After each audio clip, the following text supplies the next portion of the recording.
The Middle East once again finds itself on the brink as new rounds of cross-border hostilities between Hezbollah and Israel have rapidly escalated into one of the most serious flashpoints in years, drawing intense global attention and reshaping strategic calculations across the region. In the last 48 hours, Iran-aligned militant group Hezbollah launched a series of missiles and drones toward northern Israel, including targets near Haifa, marking the first direct salvo since a ceasefire that followed the 2024 border war.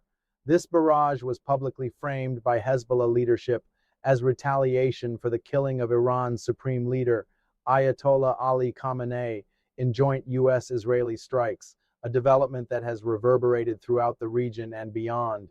In response to the projectiles that crossed the border into Israeli territory, several of which either were intercepted by Israeli air defense or landed in open areas, the Israel Defense Forces launched a robust counteroffensive across southern Lebanon. Israeli aircraft and artillery targeted Hezbollah infrastructure and positions concentrated in Beirut's southern suburbs, known as Dahiyeh, and in the Bekaa Valley. Explosions were reported early on Monday morning, shaking residential neighborhoods and prompting civilian evacuations in some Lebanese towns. At least 31 people have been reported killed and many more wounded, according to the Lebanese Health Ministry. Lebanese Prime Minister Nawaf Salam publicly condemned the rocket fire emanating from Lebanese territory as a reckless act that endangers his country's fragile stability and potentially invites destructive retaliation. He reiterated that the Lebanese government does not wish to see the nation drawn into a broader war and vowed measures to curb such escalatory actions.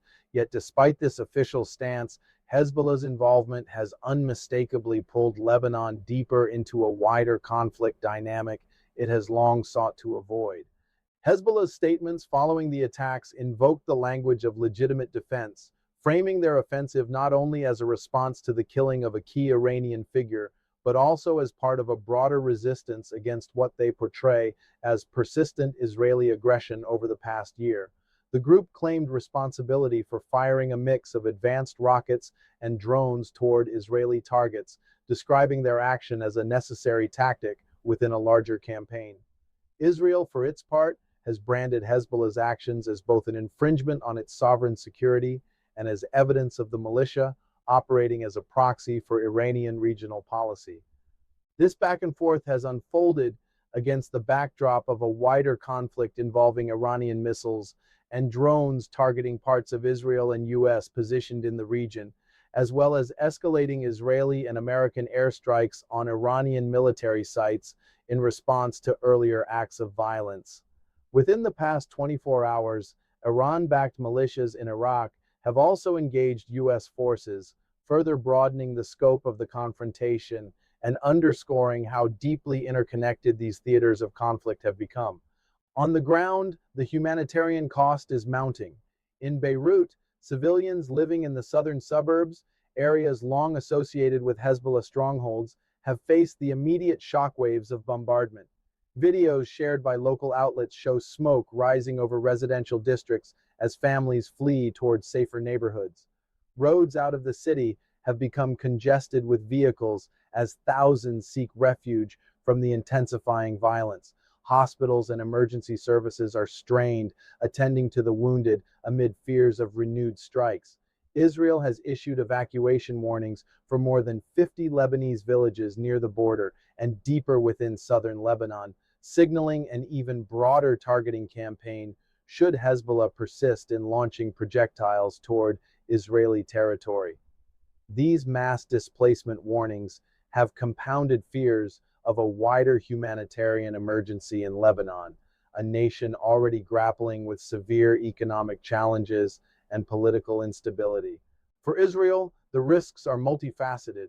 Rocket sirens sounded as far north as Haifa, a major urban center, for the first time in more than a year, triggering public alarms and highlighting how this theater has suddenly reignited after a relatively stable period. The prospect of multi-front conflict, including Iran's direct missile barrages, Hezbollah's involvement in Lebanon, and other allied militias launching attacks in neighboring theaters, has put Israeli defense forces on a heightened state of alert, mobilizing reservists and reinforcing defensive positions. International media coverage, including live reporting from outlets such as Al Jazeera, underscores that this conflict is far from isolated. Both sides and their respective backers are using global platforms to frame narratives that suit their strategic and political objectives, contributing to an information environment where real-time updates drive spikes in global interest and concern. The broader geopolitical ramifications of this surge in hostilities are significant. Regional actors such as Iran, which provides military and financial backing to Hezbollah, see this escalation not merely as a local border dispute, but as part of a larger contest against U.S. and Israeli influence in the Middle East. Neighboring Gulf states, including Saudi Arabia and the United Arab Emirates, have been drawn into the conflict through missile and drone attacks on strategic infrastructure, such as oil facilities, underscoring the possibility of a multi-vector regional confrontation that could draw in additional state and non-state actors. Western nations, particularly the United States, have expressed support for Israel's right to defend itself, while also calling for de-escalation to prevent a broader conflagration. Diplomatic pressure is mounting from various capitals to restore calm and seek negotiated buffer mechanisms, yet the current moment reflects a delicate and unpredictable equilibrium where miscalculations could quickly compound into broader military engagements. Economically, the impacts of this latest escalation are already echoing through global markets. Crude oil prices have surged in response to heightened instability in the Middle East, a region critical to global energy supplies, as traders price in the risks of supply disruptions, particularly around choke points like the Strait of Hormuz. Safe haven assets such as gold and the US dollar have strengthened sharply amid flight to security trading behavior, while defense contractor stocks have gained as investors anticipate increased government spending on military systems and security technologies. Longer-term macroeconomic implications are also forming. Prolonged instability in the Middle East typically exerts upward pressure on global inflation, especially through elevated energy costs and disruptions to critical supply chains. Countries reliant on oil imports may face increased import bills, feeding into broader inflationary pressures. Global investors, particularly in emerging markets, often respond to such geopolitical stress with heightened risk aversion, reallocating capital towards safer instruments and away from equities and high-yield assets that are more sensitive to economic disruptions. The psychological impact on investor sentiment cannot be understated. Risk appetite has demonstrably decreased as headlines continue to emphasize cross-border rocket fire, retaliatory airstrikes, and the potential for this localized conflict to spill into a more widespread regional war. This risk-off sentiment has been reflected in decreased equity valuations for sectors perceived as vulnerable to economic downturn, while inflation-protected securities and sovereign bonds in stable economies have seen increased demand. Projections suggest that if this escalation persists, with continued Hezbollah engagement alongside Iranian efforts to leverage allied militias, global supply chains could be disrupted further, particularly in sectors dependent on energy-intensive logistics. Inflationary trends, already under scrutiny by central banks worldwide, may be exacerbated by sustained energy price increases. Central banks could face renewed pressure to balance inflation targets with economic growth concerns, potentially slowing down recent monetary easing cycles or prompting new policy adjustments. In the coming days and weeks, the international community will be watching closely not only for battlefield developments, but for diplomatic mechanisms that might prevent the conflict from expanding further.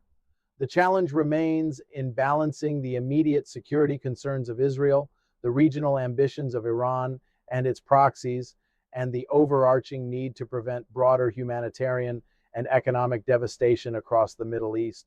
What is clear is that the current escalation, driven by Hezbollah's entry into active hostilities, Israeli military response, and intertwined with U.S. and Iranian military actions, has entered a critical phase where each move carries the potential to redraw geopolitical lines and influence economic conditions worldwide.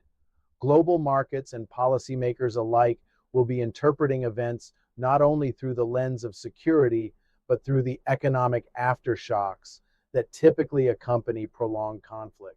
As this situation continues to develop, real-time reporting will remain essential to understanding the tactical developments on the ground, the unfolding strategic objectives of key actors, and the broader implications for stability in the Middle East and beyond.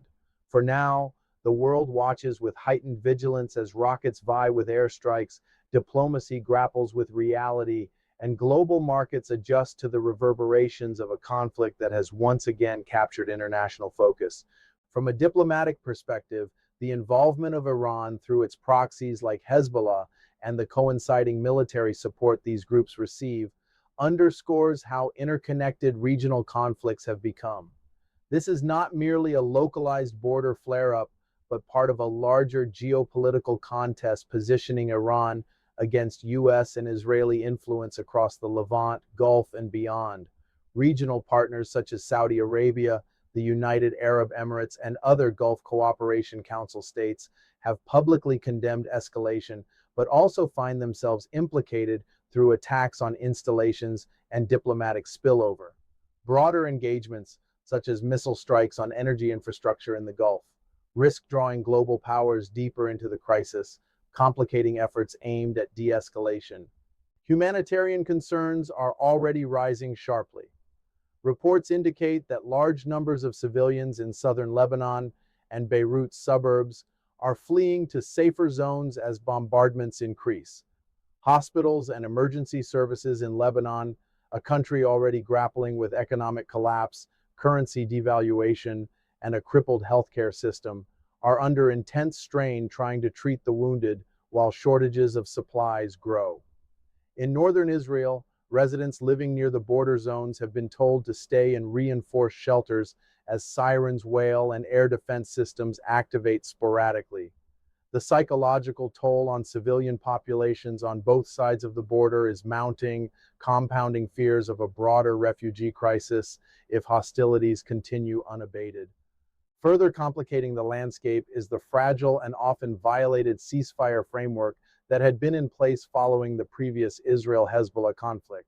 Various reports and United Nations records show that although the ceasefire had reduced the intensity of engagements for a period, violations were frequent and tensions simmered below the surface. Both sides exchanged accusations of breaches and provocative actions even before the latest round of hostilities. This underlying instability means that the current escalation may represent not a sudden rupture, but the culmination of incremental provocations that never fully subsided. As the international community watches, diplomatic channels are reportedly active behind the scenes, with calls for restraint and appeals to prevent the conflict from widening. Nonetheless, the near-term outlook remains highly uncertain, with military planners on all sides bracing for further engagements and global markets continuing to price in elevated geopolitical risk. The coming days will be critical for determining whether diplomatic initiatives can halt the violence or whether the cycle of retaliation will widen into a more destructive regional confrontation.